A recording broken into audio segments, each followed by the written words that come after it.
Bismillahirrahmanirrahim. Assalamualaikum warahmatullahi wabarakatuh.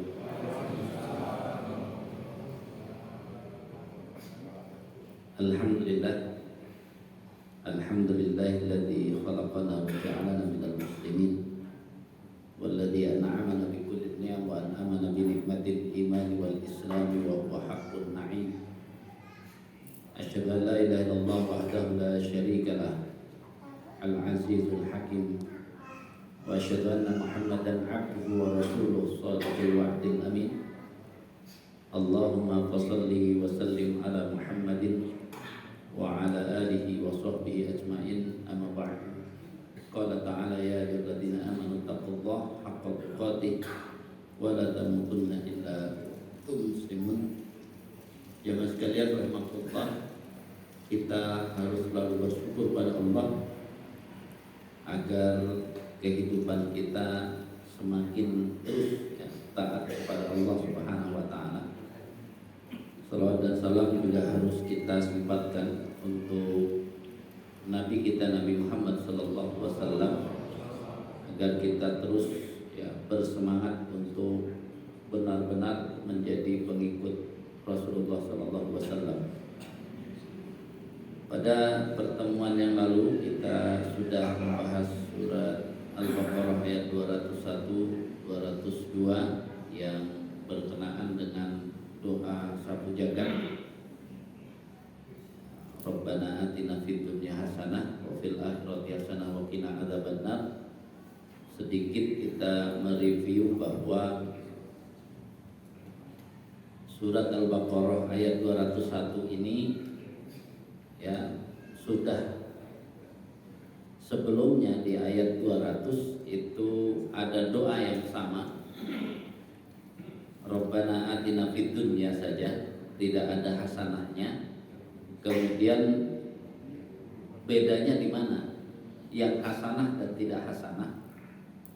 Karena di ayat 202 jelas bahwa apa yang kita ucapkan dalam doa itu harus terbukti dalam usaha kita. Ulaika lahum nasibum mimma kasabu. Dari sini jelas bahwa perbedaannya itu dalam bentuk apa yang kita dapatkan. Karena kalau permintaan yang diminta kepada Allah kemudian banyak orang merasa dikabulkan lalu diberikan di dunia ini, tapi kalau yang diberikan di dunia ini ujungnya wa malahu fil akhirati min khalaq, ternyata tidak dapat apa-apa di akhirat, maka dia berarti walaupun berdoanya Rabbana atina fid dunya hasanah, kenyataannya dia tidak menginginkan hasanah itu. Maka jelas yang disebut Rabbana atina fid dunya hasanah itu sesuatu yang Allah berikan kepada kita di dunia, tetapi juga menghasilkan balasan di akhirat. Jadi setiap yang Allah berikan di dunia tidak menghasilkan balasan di akhirat, itu namanya tidak pakai hasanah tadi. Jadi ayat 201 yang kita baca doanya, tapi bisa jadi kalau kita tidak belajar ternyata yang dilakukan tetap ayat 200, yakni yang hanya Rabbana atina fid dunya wa ma lahu fil akhirati min khalaq. Maka doa dalam ayat 201 ini dua-duanya disebut Rabbana atina fid dunya hasanah wa fil akhirati hasanah. Maka ini yang harus kita pahami, pasti ada karakteristik yang berbeda antara hasanah di dunia dengan hasanah di akhirat. Jangan disamakan. Kalau disamakan cukup saja doanya ini akan diajarkan Rabbana atina fid dunya wa fil akhirati hasanah, satu aja hasanah. Ternyata tidak. Rabbana atina fid dunya hasanah wa fil akhirati hasanah. Dua-duanya ini perlu konfirmasi pada kita bahwa hasanah yang sifatnya enak, tenang, nyaman itu adanya di akhirat. Sedangkan hasanah di dunia itu adalah potensi gitu ya. Jadi semua yang Allah berikan di dunia ini hanya menjadi potensi apakah bisa mendapatkan hasil akhirat atau tidak. Selama ini kita kalau ngajinya separuh seolah-olah kalau Allah kasih semuanya, kan ada dalam hadis kan, siapa yang rumahnya luas, kendaraannya nyaman, tetangganya bagus, ya, kemudian istrinya solihah, itu kan 4 nikmat. Tapi kata-kata semua tadi itu kan menunjukkan apa? Itu kalau di akhiratnya aman. Kalau dia di akhirat tidak aman, maka sebenarnya itu tinggal kenangan. Di dunianya tinggal kenangan. Maka kita tidak boleh, ya, mendorong agar ukuran dari kehidupan kita itu adalah apa yang kita dapat di dunia ini. Itu PR kita panjang. Karena apa? Bisa jadi kita yang harusnya berusaha di ayat surat Al-Baqarah ayat 201 ternyata di 200 belum naik-naik gitu ya. Harusnya kan Rabbana atina fid dunya hasanah fil akhirati hasanah wa qina adzabannar, itu harus benar-benar kita miliki kekuatan, dan kekuatan nomor 1 adalah kekuatan kita mau belajar. Karena ya, dengan kita belajar kita akan mulai paham. Salah satunya misalnya ayat setelahnya ini diingatkan lagi, ini kan wadhkurullaha fi ayyamin ma'dudat, dan berzikirlah kepada Allah pada hari-hari yang telah ditentukan. Ya, itu ada ayyamut tasyriq, ya, itu Ibnu Abbas mengatakan hari-hari tasyriq, wa ayyamul ma'lumat ayyamul usr, ya, sedangkan ayat-ayat yang dipahami itu termasuk 10 hari di bulan Dzulhijjah, itu kan juga menyebut. Nah, kita sudah bahas sebelumnya bahwa menyebut itu mudah gitu ya. Zikir itu awalnya menyebut. Semua orang bisa menyebut. Tapi yang susah itu kan mengingat. Dan ukuran mengingat Allah itu kan kita harus tahu, saya ini sudah sekedar menyebut atau mengingat Allah. Itu ukurannya apa? Ukurannya wa idza fa'alu fahisyatan aw zalamu anfusahum dzakarullaha. Di situ ada kalau kita, ya, melakukan perbuatan yang jelek atau zalim kepada diri sendiri lalu kita mengingat Allah. Nah, itu mengingat Allah itu buktinya apa? Fastaghfaru lidzunubihim. Jadi walaupun kita setiap pagi itu misalnya subhanallah 1000 kali, tapi begitu kita salah bilang subhanallah, ternyata kita nggak langsung, ya, menyadari kemudian langsung mohon ampun pada Allah, sebenarnya kita baru menyebut bukan mengingat. Banyak kasusnya gitu ya. Bapak-bapak suka nyebut-nyebut istrinya, tapi pertanyaannya ingat nggak sama istrinya, kan gitu ya. Itu yang harus iya, beda kan, kalau nyebut doang nggak ingat tadi sebut Allah subhanallah subhanallah kan gitu ya. Bahkan astagfirullah gitu kan, tapi bisa jadi dengan ngambil gitu ya. Astagfirullah padahal. Makanya makna istighfar Nabi itu karena Nabi, ya, saking pahamnya seluruh masalah, maka Nabi mohon ampun terus. Maka nanti di ujung ya kita belajar, kita ini tahu nggak laki-laki kemudian suami dan bapak. Nanti sekaligus kita ini sebenarnya suami dan bapak atau penunggu rumah, kan gitu. Jadi nanti kita di ujung apa bedanya tuh suami, bapak atau penunggu rumah, nah, gitu ya. Nanti jangan sampai ternyata kita jadi penunggu rumah.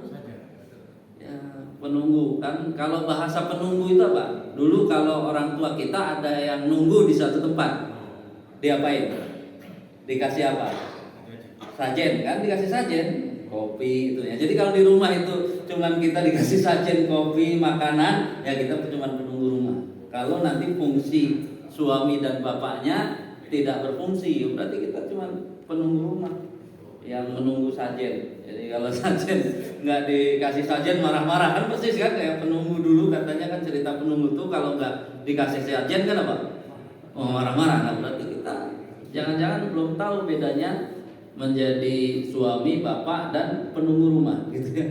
Jangan sampai. Termasuk nanti kan istri-istri itu kan sering disebut NY kan. Nah, nyonya kan. Nah, itu nyonyanya mau nyonya Pak Mukhlis atau nyonya rumah gitu. Ya, itu nanti kita, kalau nyonya rumah kan berarti NY-nya itu artinya nyapu, ya, nyetrika gitu. NY semua itu kan nyapu, nyetrika, gitu ya, nyuci, cuci piring, NY semua itu kan gitu. Itu beda juga ya? Beda juga kan gitu. Ya, harusnya ketika nanti fungsi bapak sama suami ada, ya suatu saat dia yang harus nyapu, ya berarti nyonya Mukhlis, karena ya enggak kok, dia enggak harus nyapu, pas ada saya nyapu kan, berarti enggak terbukti kalau istrinya cuma nyapu nyuci. Ya itu istilah-istilah yang kita dorong agar fungsi ibadah mengingat Allah itu bukan sekedar tadi ya menyebut Allah gitu tapi nggak ingat. Nah, jamaah sekalian rahimakumullah, kemudian ini rangkaian doa Rabbana atina fid dunya hasanah itu kan rangkaiannya dengan rangkaian ayat-ayat haji, dan penutupnya di ayat 203 ini kan tentang nafar awal dan nafar sani. Ya, nafar awal itu dia ya jumroh Aqabah, kemudian bisa 1 hari ya atau 2 hari langsung ya, dianggap selesai jumroh yang sunnah. Nah, sedangkan kalau nafar sani sampai habis dari tasrik dia. Itu yang disebut nafar awal dan nafar sani dalam haji. Nah, setelah itu kita akan masuk pada ayat tentang ya dua yang bertentangan. Yang pertama, wa minan nasi mayyujibuka qawluhu fil hayatid dunya wa yusyhidullaha ala ma fi qalbihi wa huwa ala tulhisan. Dan nanti ayat 207 yang wa minan nasi may yashri nafsahu ibtigha'a mardatillah wallahu raufun bil ibad. Surat Al-Baqarah ayat 204 sampai 206 ini menggambarkan tentang orang-orang munafik. Jadi di sini Allah menyebut orang munafik itu bisa memiliki pembicaraan yang menakjubkan, tapi urusannya sebenarnya hanya untuk kehidupan di dunia. Sedangkan orang yang beriman itu kan orang yang lebih ya. Jadi kalau disebut apakah orang beriman mencintai kehidupan dunia, cintanya orang beriman dengan kehidupan dunia melebihi orang yang tidak beriman. Kenapa melebihi? Karena apa? Dia akan jadikan dunianya itu menjadi modal agar mendapat kebahagiaan akhirat. Jadi ketika kita dulu melihat orang itu jadi anti dengan kehidupan dunia, itu bisa salah. Karena apa? Modal utama untuk bisa ya mendapatkan hasil akhirat adalah hidup di dunia. Maka dia maksimal dalam hidup di dunia itu nggak ada masalah, asal tujuannya semuanya akan dijadikan bekal untuk akhiratnya. Jadi ibaratnya nih, kalau satu benda ini fungsinya hanya satu dan dia fungsinya 2, kan berarti dia lebih apa? Lebih serius yang memiliki fungsi 2 untuk memegang dunia ini. Makanya orang-orang yang beriman tuh dunia itu dari diambil sampai dia pegang sampai dimanfaatkan itu enggak asal-asalan. Karena apa? Dia bukan hanya memberi enak di dunia, itu bagi dia enak di dunia itu bukan tujuan. Karena bagi dia adalah apa? Memberi kepastian mendapatkan balasan akhirat. Ibaratnya seorang yang beriman punya kedudukan dengan orang tidak beriman punya kedudukan. Sebenarnya orang beriman lebih cinta kedudukannya daripada orang yang tidak beriman. Kenapa? Karena dari kedudukannya itu harus menghasilkan pahala sebesar-besarnya, sebanyak-banyaknya. Kan berarti harus dia jaga. Maka bedanya jaganya. Kalau orang beriman itu jaganya memanfaatkan kedudukannya untuk sebaik-baiknya, sejujur-jujurnya, semanfaat-manfaatnya. Nah, sedangkan orang tidak beriman yang penting gimana caranya kedudukannya itu tetap dipegang, mau dengan cara haram, mau dengan dosa kita akan dilakukan. Itu perbedaannya. Tapi kalau orang beriman dikasih jabatan, ya dia harus apa? Harus tanggung jawab di situ. Kalau mau disebut cinta, cintanya jabatannya bukan jabatannya, tapi apa? Hasil dari sebuah jabatan itu bisa mendapatkan pahala yang lebih besar daripada tidak punya jabatan. Nah, di situ teorinya. Makanya memahami Islam ini tidak anti terhadap dunia, karena kalau anti terhadap dunia memang mau melakukan amal manfaat seberapa, kan makin banyak manfaat yang diberikan makin besar pahalanya, walaupun makin besar juga risiko dan makin besar ya hal-hal yang akan menjadi kerugian. Tapi ya orang beriman harus ya terus berkembang. Karena apa? Ya memberi manfaat yang lebih besar. Jadi artinya di dalam kehidupan ini permasalahan yang kita hadapi sebenarnya adalah permasalahan kurang jelas. Pertanyaannya kan sederhana dari ayat-ayat ini. Yang satu sisi adalah tadi orang yang cuman semuanya takjub dengan dunia ini. Kemudian yang kedua, wa minan nasi may yashri nafsahu ibtigha'a mardatillah. Dia berada di dunia tapi jiwanya itu sebenarnya sudah ya dijual kepada Allah hanya untuk mendapatkan keridhaan Allah. Inilah persiapan ya, kalimat ini persiapan kepada ya ayyuhalladzina amanu dukhulu fi silmi kafah di ayat 208. Jadi kalau kita hari ini ada sesuatu dari Islam lalu kita menolak, itu karena kita masih apa? Masih pengen balasan dunianya, kita tidak berpikir bagaimana akhiratnya kita dapatkan. Nah, makanya pelajaran pertama ya, kasus tentang mengikuti Nabi saja. Itu kan kasus ya. Ayatnya jelas ya. Siapa yang mencintai Allah maka dia harus mengikuti Nabi. Dan siapa yang mengikuti Nabi maka Allah akan mencintainya. Tapi pertanyaannya kan semangat ittiba itu seperti apa? Maka ketika kita bicara ittiba itu nomor satu yang harus kita pegang ya, nomor satu namanya ittiba itu yang harus kita pegang, laksanakan perintah atau larangan Allah semaksimal mungkin.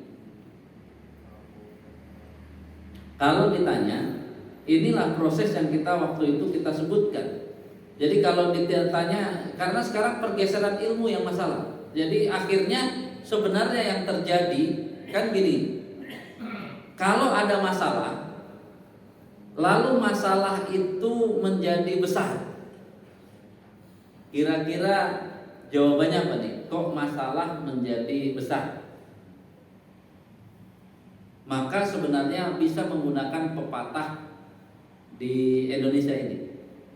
Kalau masalah itu menjadi besar kemana-mana, ya ini pokoknya masalahnya yang bukan maksiat ya. Kalau maksiat mah beda, ya. Kemaksiatan menjelas gitu ya. Ini misalnya ada masalah perbedaan apalah berbeda gitu ya, tapi menjadi besar, itu kan masalahnya di mana? Masalahnya di ilmu. Pepatah kita tuh bagus. Kalau masalah itu jadi nyaring, berarti tongnya isi atau kosong? Tong kosong.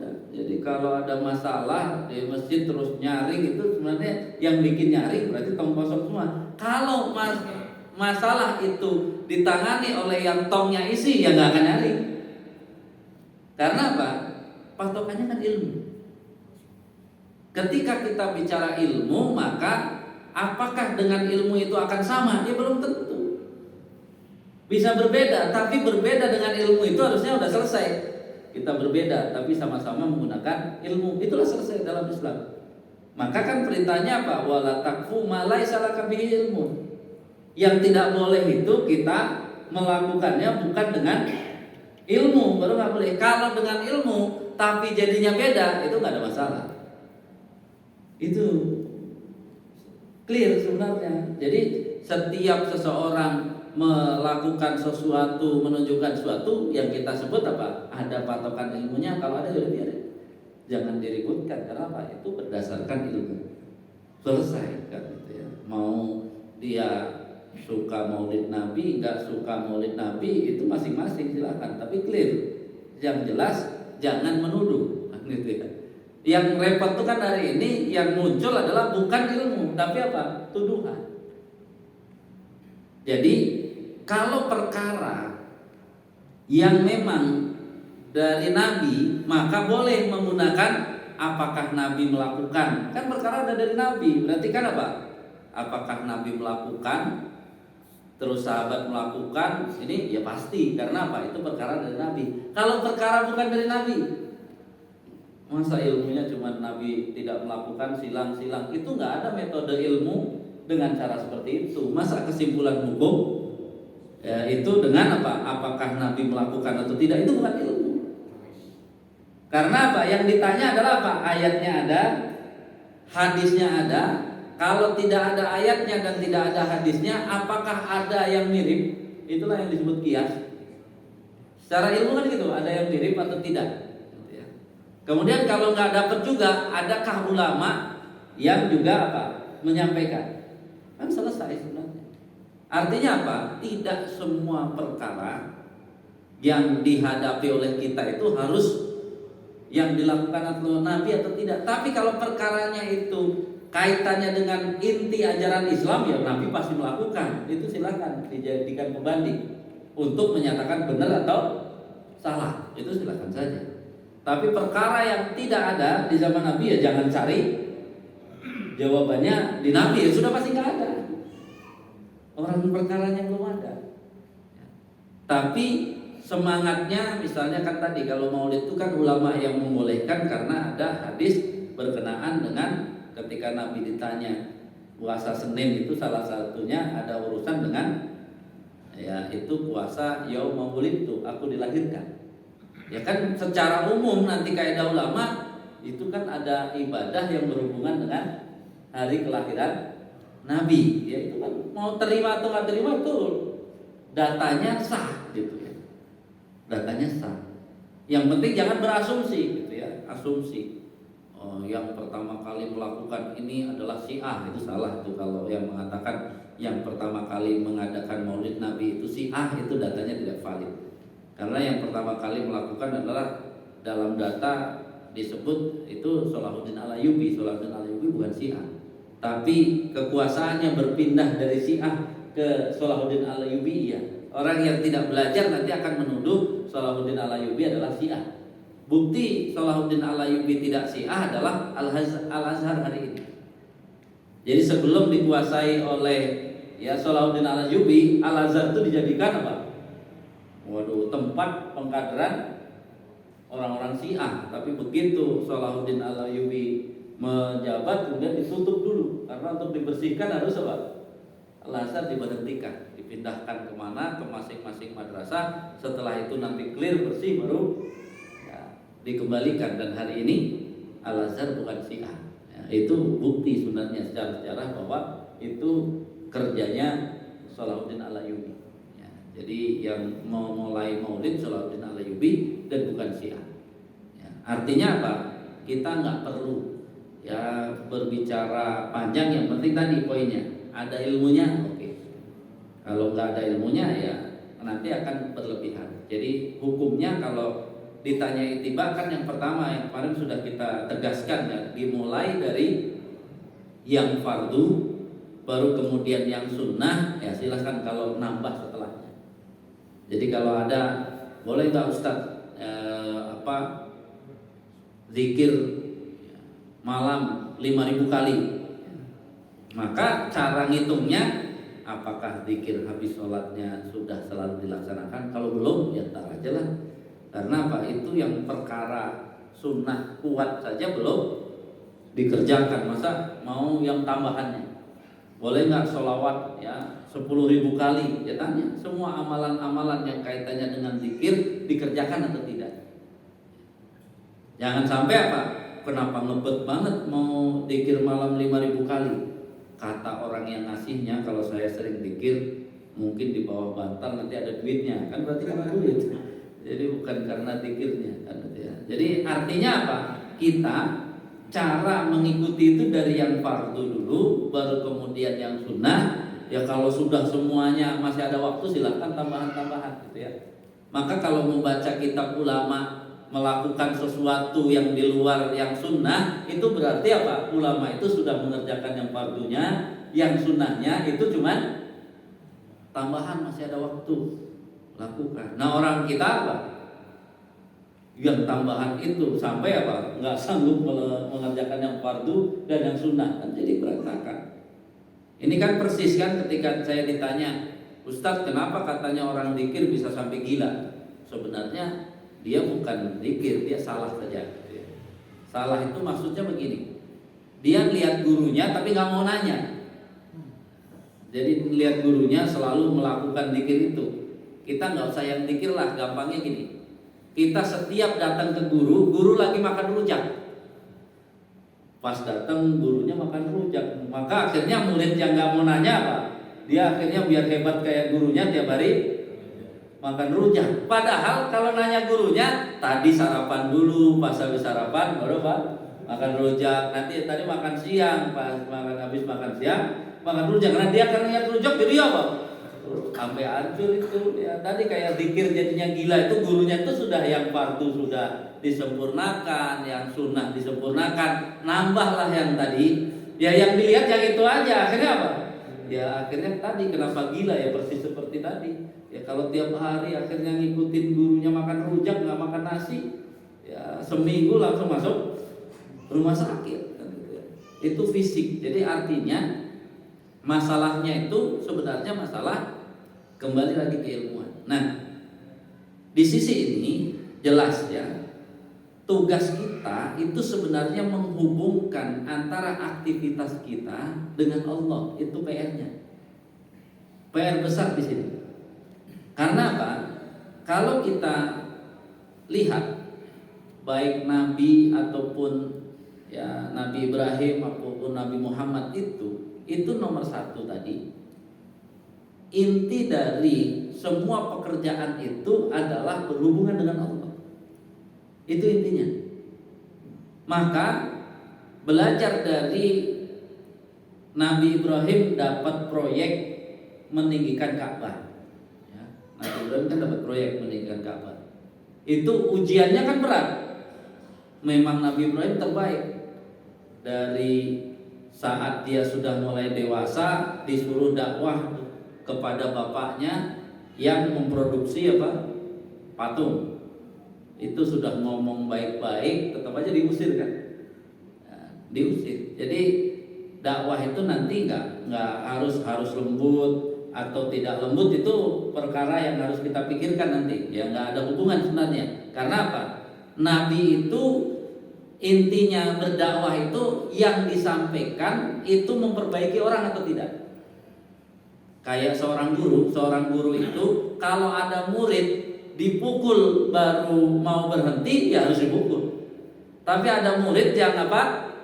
Cuman dibilangin saja bisa. Nah, Nabi, sahabat Nabi begitu. Jadi jangan bilang, oh sebagai seorang dai itu harus keras terus, enggak. Fleksibel. Kita lihat ini orangnya kira-kira harus dipukul. Ya kalau orang dipukul baru jalan, maka kalau bapak nasihatin saja nggak jalan-jalan. Jadi kalau yang harus dijewer baru datang, ya harus dijewer. Jadi Islam itu juga seperti itu. Jadi tujuannya itu jelas. Kenapa ada sahabat Nabi sekali dibentak udah diam, karena orang itu cocoknya dibentak. Kalau dilembut-lembutin nggak berhenti, ya buruknya dia nggak akan melakukan kebaikan. Nah kita kan seringnya apa? Pengen apa? Lembut terus. Ya, orangnya bandel suruh lembut terus nggak bisa. Jadi kembali ya. Kita itu kalau melihat Nabi Ibrahim nanti setelahnya diuji lagi, suruh menghancurkan ya, tadi berhala, sampai resikonya ternyata ditangkap dibakar hidup-hidup.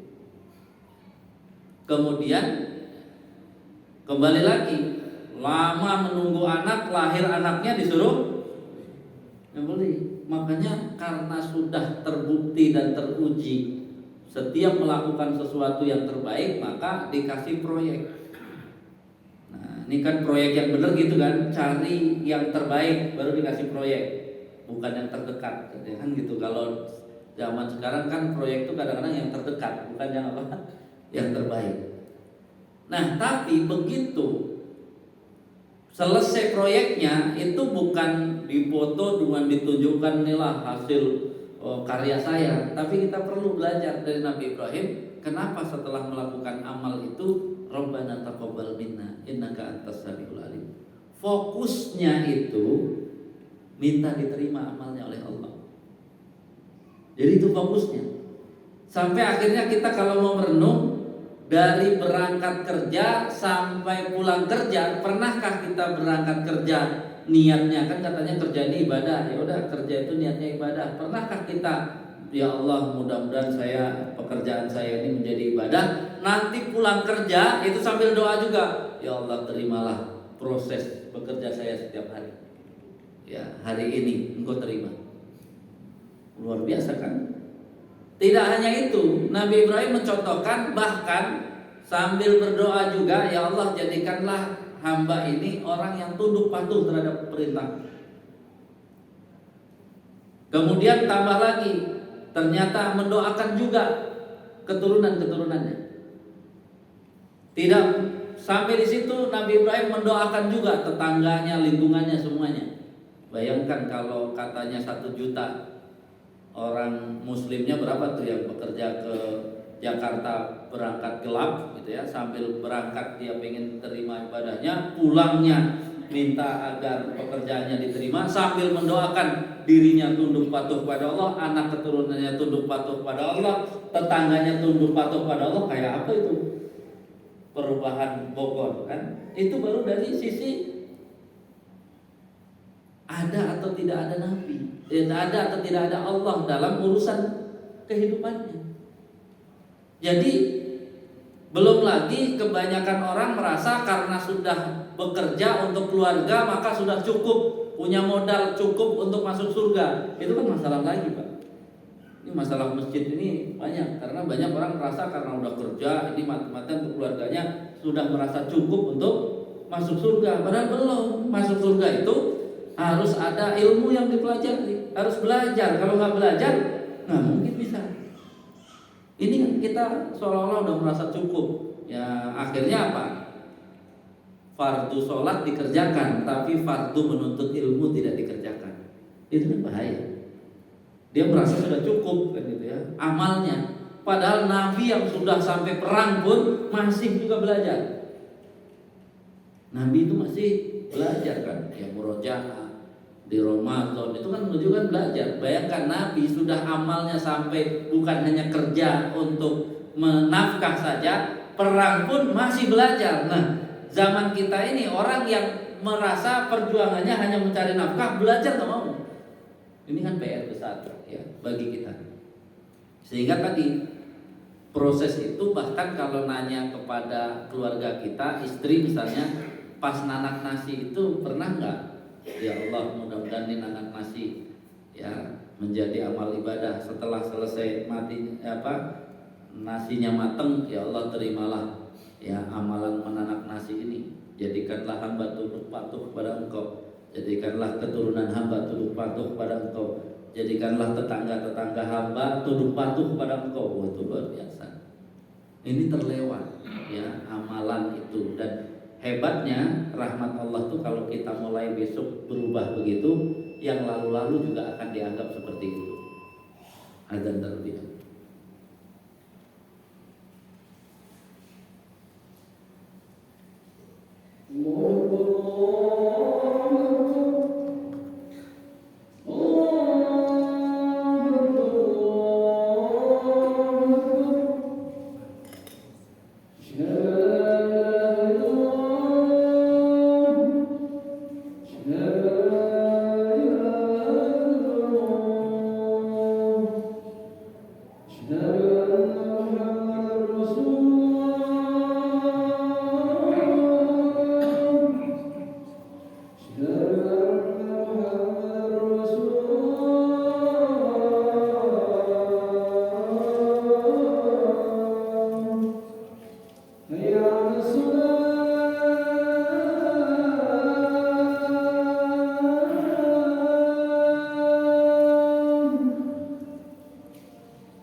Baik jemaah sekalian, jadi pahala sholat kita kalau ditambah dengan pahala kerja kita, karena memang berangkat kerja kita sudah menginginkan pekerjaan itu jadi ibadah, pulang kerja tadi minta diterima ya jadi banyak.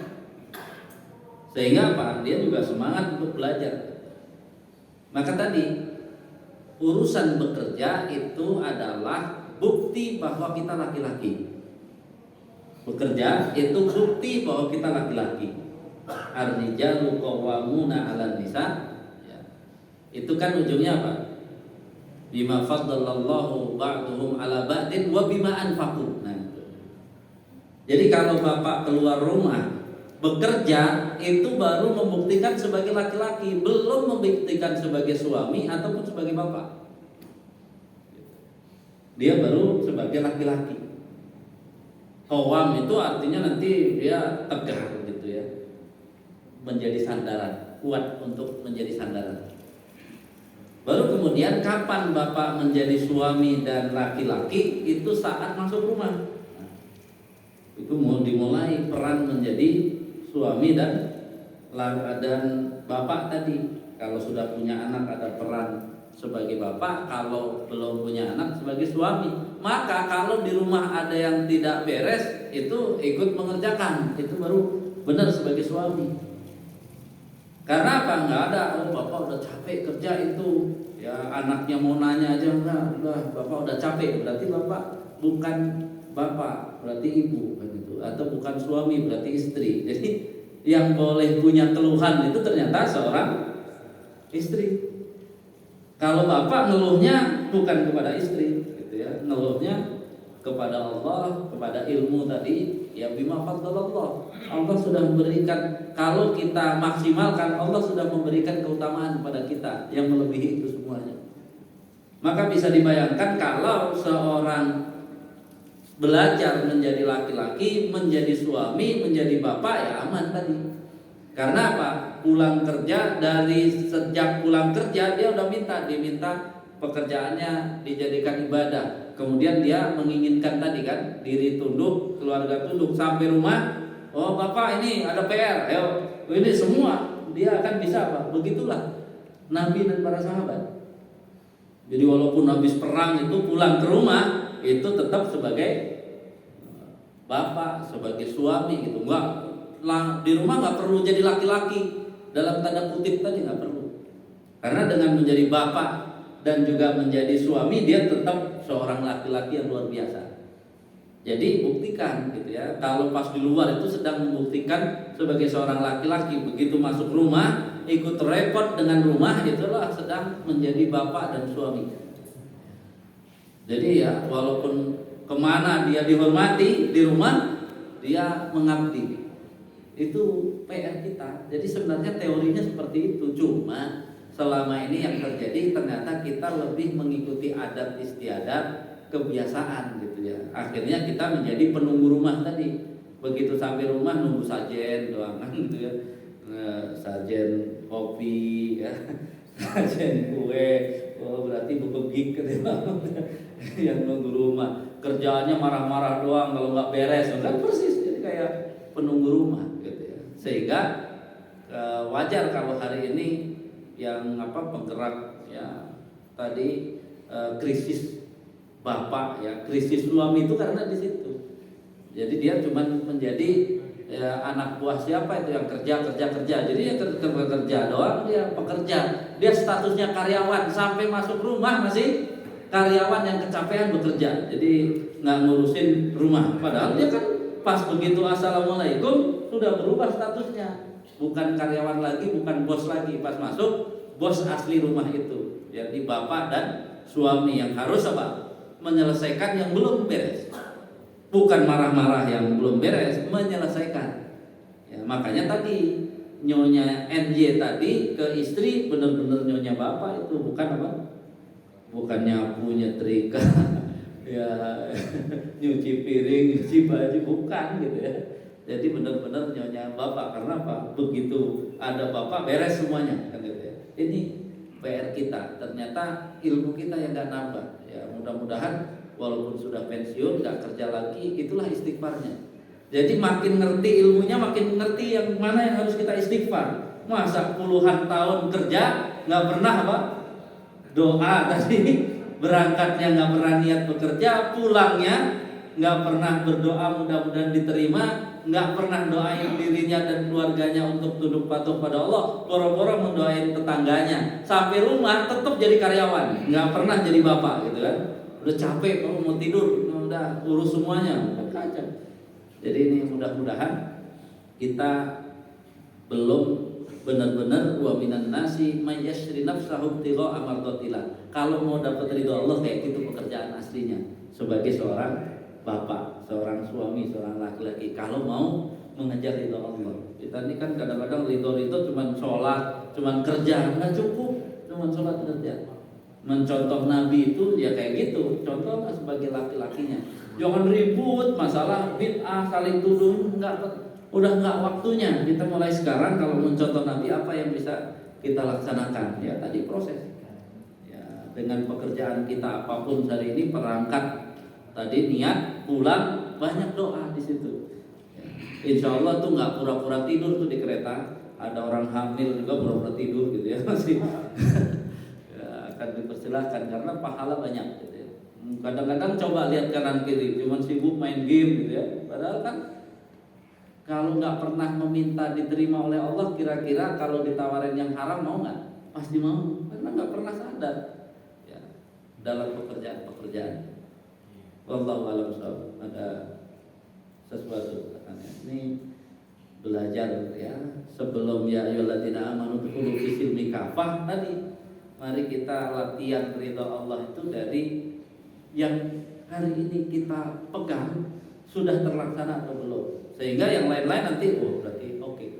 Dan tadi ya Nabi istighfar 100 kali itu sangat paham kekurangannya. Nah kita baru ngaji segini langsung paham kenapa istighfarnya banyak. Waduh, dari dulu saya nggak pernah berdoa, sehingga bisa jadi saat kerja itu yang haram juga saya ambil ini karena nggak pernah minta diterima sebagai amal. Pulangnya ya Allah terimalah pekerjaan saya. Kalau berangkat begitu pulang itu kan nggak berani. Nanti saya pulang mau bilang Rabbana taqabbal minna, gimana pekerjaan minta diterima kalau yang haram dia kerjakan. Jadi ini mudah-mudahan jadi semangat bagi kita mulai sekarang, karena janji Allah kan begitu. Kalau dulu lupa, sekarang kita mulai yang dulu dikasih pahala yang sama. Itulah rahmat Allah pada kita. Jadi ingetin ya istri kita di rumah kalau masak nasi ya doa dulu, setelahnya juga masak air. Mungkin kita dari dulu sudah jadi suami yang solih banget, karena apa? Setiap suapan nasi itu sudah ada doanya gitu ya.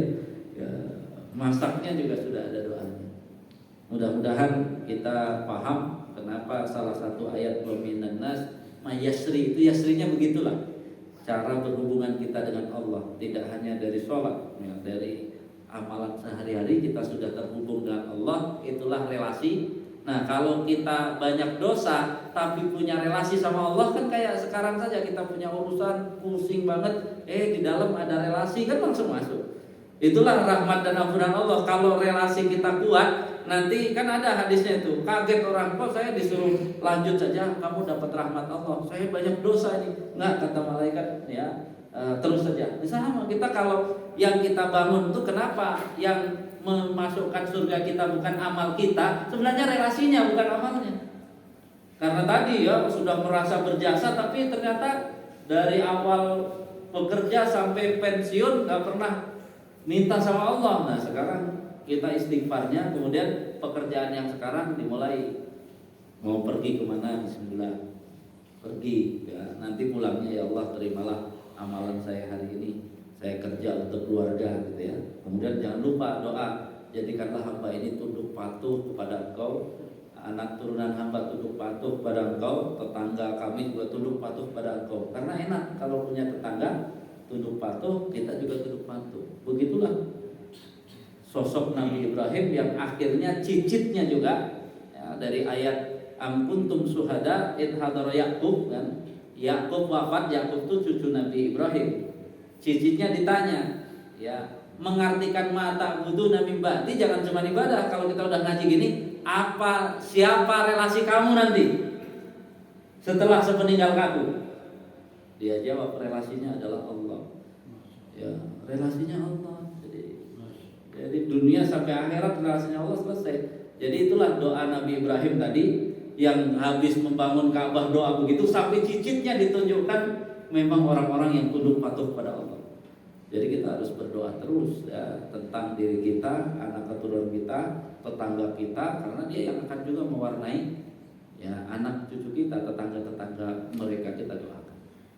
Demikian nih Al-Quran harus bisa kita pahami secara ayatnya, kemudian juga kita pahami secara tafsirannya, tapi juga harus bisa menuntun kita, merubah kita dari hal yang kecil, sehingga itulah intinya. Jadi sholat ini intinya bukan berapa rakaatnya, tapi seberapa engkau membangun relasi dengan Allah. Kalau berhasil membangun relasi, aman. Jadi kesimpulannya, perbaiki hubunganmu dengan Allah, maka makhluk-makhluk, istri, anak akan sayang pada Allah. Insya Allah. Jadi dan juga mudah-mudahan mereka membangun hubungan itu. Dia harus, makanya tugasnya bukan hanya sholih kan. Ku anfusakum wa ahlikum naro, itu bukan kita sholih, tapi ada tugas. Kenapa kita harus punya ilmu? Karena apa? Adibuhum wa alimuhum. Ada tugas takdib dan taklim. Nah, takdib mungkin nggak banyak ilmu nggak apa-apa, tapi taklim harus memberi ilmu kepada keluarga kita, dan disitulah kenapa fardu kita punya ilmu. Jadi nggak cukup kalau dibilang kerja cukup, nah kita harus punya ilmu karena tugas dari Allah bukan sekedar memberi tadi kehidupan, memberi contoh kita solih, tapi ada tugas taklim dan takdim. Kita ada mengajarkan, kita ada takdimnya, itu maknaku anfusakum wa ahlikum naro. Jadi kita punya tugas untuk mendidik kita. Jadi kalau ternyata kayak Pak Jo disayang sama istri, Pak Rohim sangat disayang sama istri, saya kan pernah jalan bareng tuh ke Padang. Pak Saiful disayang sama istri karena mereka sayang sama Allah, disayang sama Allah. Mudah-mudahan selalu berharap seperti itu. Mereka disayang. Ya mudah-mudahan bukan karena sajian tadi. Kalau nggak disajiin suka marah gitu ya. Saya lihat mereka disayang sama Ya, insya Allah ya. Itu artinya kan seperti itu gitu ya semangatnya. Makanya kita yang tahu kenapa Nabi mencontohkan sampai 100 kali istighfar, itu menunjukkan apa? Kita yang tahu mana salahnya, maka terus beristighfar harus 100 kali tadi gitu ya. Kalau kita nggak pernah ngaji kan kita merasa nggak ada salah. Setelah kita ngaji salah kita banyak, ternyata ya udah istighfar. Ya, jadi itulah minimal kita ngaji itu minimalnya apa? Kita tahu apa salahnya dan kita mohon ampun kepada Allah. Itu walaupun kita nggak bisa apa, yang penting kita tahu salah terus kita tahu mohon ampun. Itulah salah satu fungsi ngaji. Karena kalau nggak ngaji orang merasa apa? Nggak pernah salah, hebat terus ya. Begitu ngaji banyak banget salahnya gitu ya, dari kerja sampai tadi. Jadi mudah-mudahan menjadi semangat bagi kita. Ilmu itulah yang akan membawa kita kalau ada masalah tidak nyaring. Jadi kalau nyaring itu karena tong kosong tadi ya, jadi tidak ada. Subhanakallahumma wa bihamdika asyhadu an la ilaha illa anta astaghfiruka wa atubu ilaik. Assalamualaikum warahmatullahi wabarakatuh.